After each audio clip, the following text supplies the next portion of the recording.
Mientras video Ferrari exponen el Malva.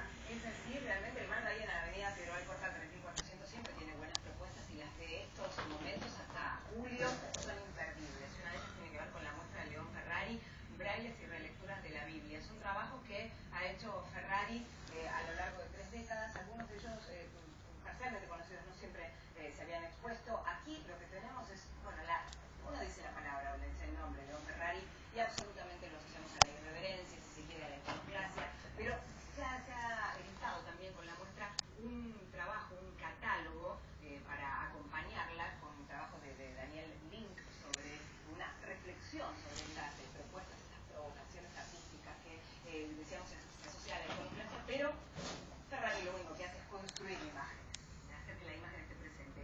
La muestra es en el primer piso, pero en el segundo piso está esta, que es Bye Bye American Pie, que es una muestra con la que inauguró el calendario 2012 el Malva, una selección de más de 110 trabajos de 7 artistas estadounidenses, entre ellos Basquiat o Jenny Holzer o Baby Nolan. Hay fotografías, hay trabajos de pintura, instalaciones, material hecho en papel, realmente también imperdible, que de algún modo se hermanan, si se quieren, la de León Ferrari con Bye Bye American Pie en esto de la provocación, una cuestión que tiene que ver con el espíritu del arte propiamente dicho. Así que vayan, es imperdible como siempre la propuesta en el Malva.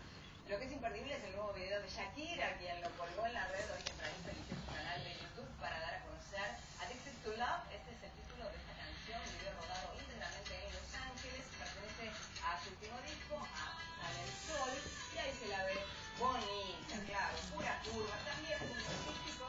Y aquí tenemos entonces para disfrutar esta canción. Espera los comentarios.